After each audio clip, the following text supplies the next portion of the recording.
Andrew Whitelaw from Thomas Elder Markets, our first chat for 2022. Good to have you back with us. Hi, Rikki. Thanks for having me on. It's another year, another load of excitement to come. Yeah, absolutely. Look, it isn't your bog standard sort of year on the land. When you look at what's happening around the world and what might happen with inputs and prices and that sort of thing, how are you seeing things on the grains front from Thomas Elder Markets? Well, it's been, we're a couple of weeks in. I spent the first 3 weeks of the year in the UK, so I'm getting over my jet lag now. But the reality is things have been pretty exciting in grains, and it's all off the back of our friend Vladimir Putin.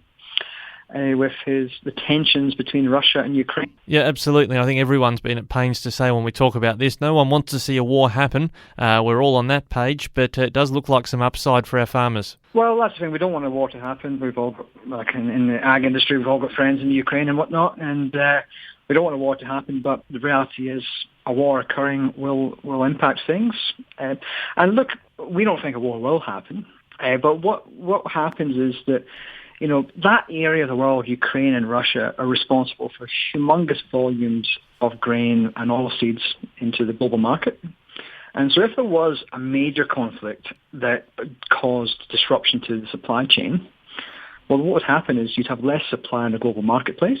The result would be that, well, there would be higher prices because you've got less supply to meet the demand. And, that's basic supply and demand economics, less supply, higher prices. But there is some sort of precedent to this in the past.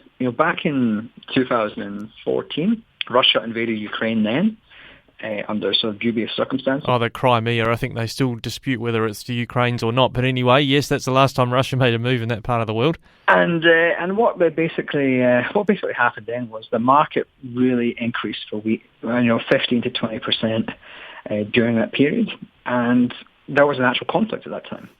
And what the market realized quite quickly was that, well, the actual disruption was minimal. All the ships were leaving with grain loaded on them.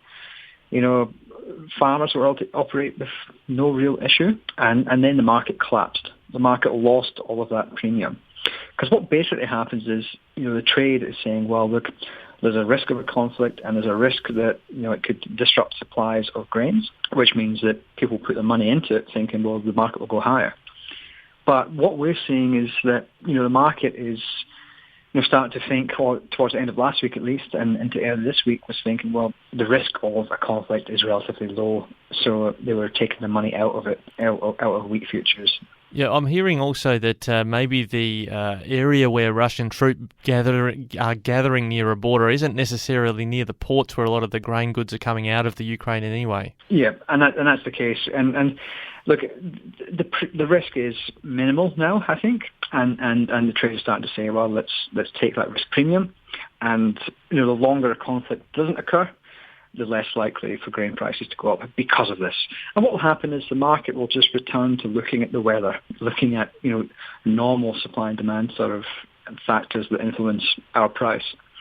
Look, but as we know, we live in uncertain times. We've been going through 2 years of COVID and whatnot, and there could well be a conflict, and that's the worst case scenario. Because the conflict would mean, okay, our grain prices would be higher, but we'd have disruption of other things. Our fuel price at the moment for diesel in Australia is the highest since 2008. That would only go higher, and similar to things like our fertiliser. And that probably brings us on to another point, Rikki. In overnight, it looks like Russia is going to put a 2-month ban on exports of some of their fertilisers, which is another, one of those thousand cuts on fertilizer prices. It's another sort of factor which is not positive for reducing fertilizer prices. Yeah, and there's been farmers paying premiums already for not only fertiliser but chemicals they obtain as well. I heard that maybe there's a decent amount of chemicals that comes out of that part of the Russia-Ukraine region as well. So there's all reasons to have a little bit of a wobble on the market front. But when you talk about supply and demand, how is it in layman's terms, I guess, that we're sitting on the top of this record crop, yet another big crop? Usually you'd think there'd be a glut of some sort, but we're still able to find a home for these crops. Absolutely. Look, all the ports around the country are operating at full capacity.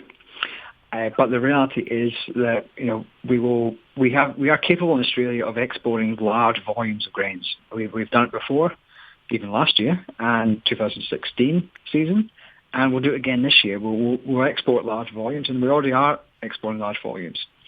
I guess the good thing at the moment is some places around the country, we've had some pretty bad floods in your part of the world, over in the EP, and in Victoria we've had a lot of rainfall.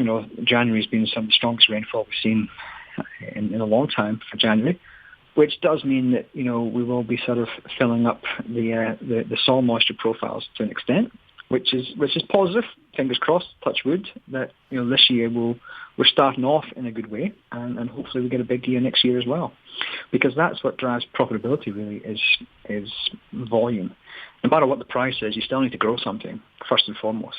Absolutely. Well, look, there's a lot to keep an eye on internationally as well, but important to look at those domestic factors too. Look, Andrew, I've got to keep it cut it off there, but good to chat with you again, and we'll catch up with you again soon. Thanks for your input from Thomas Elder Markets. If people want your latest reports, where can they find those? Yeah, just jump on thomaseldermarkets.com.au, get access to loads of articles on everything that's happening that impacts upon farmers' profitability.